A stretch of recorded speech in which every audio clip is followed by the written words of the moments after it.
সাপৰত চলিব অসমৰ ইতিহাসৰে সৰ্ববৃহৎ উচ্ছেদ অভিযান একেদিনাই 10,000 পৰিয়ালত প্ৰশাসনৰ উচ্ছেদ চলিব হন্তকপুৰ সৰুৱাবাখৰা চিৰাকুটাত প্ৰশাসনৰ উচ্ছেদ চলিব হাজাৰ হাজাৰ পৰিয়াললৈ জিলা প্ৰশাসনে উচ্ছেদৰ অন্তিম জাননী দিছে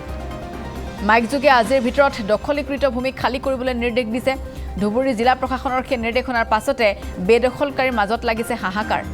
একাংশ ইতিমধ্যে আপোন ঘৰ ভাঙি এৰি দিছে বেদখলীকৃত সেই ভূমি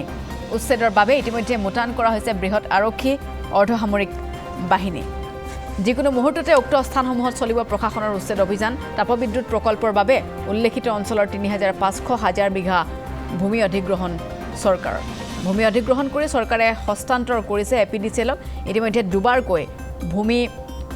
হস্তান্তৰৰ যি প্ৰক্ৰিয়া বা পৰ্যবেক্ষণ প্ৰক্ৰিয়া মুখ্যমন্ত্ৰীগৰাকীয়ে ইতিমধ্যে কৰি থকা দেখিবলৈ পোৱা গৈছে আদানী গ্ৰুপৰ পৰিচালক জিত আদানীয়েও পৰ্যবেক্ষণ কৰিছে মুখ্যমন্ত্ৰীৰ প্ৰতিশ্ৰুতি অনুসৰি উচ্ছেদিতলৈ এককালীন আৰ্থিক সাহায্য আগবঢ়োৱা হ'ব এককালীন সাহায্য হিচাপে উচ্ছেদিতলৈ আগবঢ়োৱা হৈছে 50,000 কোটি টকা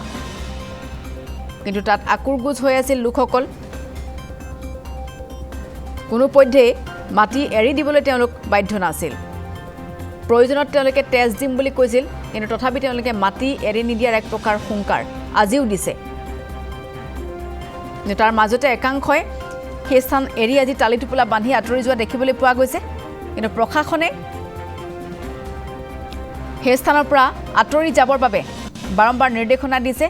আৰু আজি অন্তিম জাননী দিছে বুলিও জানিব পৰা গৈছে সেইবাবে এই অঞ্চলসমূহৰ পৰা এদৰে নিজৰ প্ৰয়োজনীয় সা সামগ্ৰীলৈ বহু সংখ্যক পৰিয়াল আঁতৰি গৈছে যদিও বহু সংখ্যক পৰিয়ালে আঁতৰি যোৱা নাই আৰু সৰ্ববৃহৎ এই উচ্ছেদ অভিযান চলাবৰ বাবে আৰক্ষী প্ৰশাসন যন্ত্ৰ সম্পূৰ্ণৰূপে সাজু হৈ উঠিছে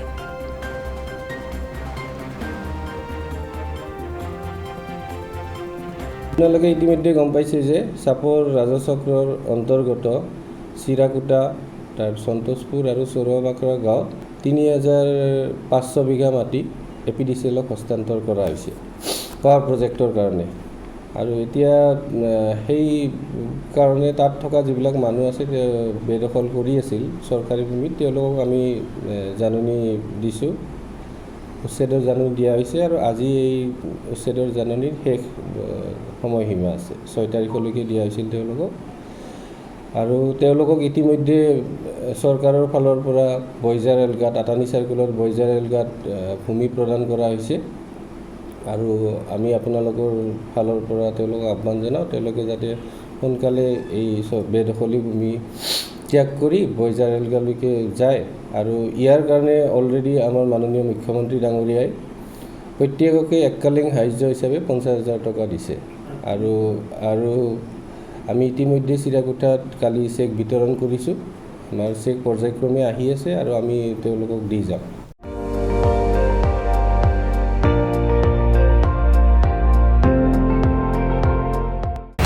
আপুনি চাই আছে ND24 সৰ্বশ্ৰেষ্ঠ নহয় সৰ্বোত্তমৰ দৌৰ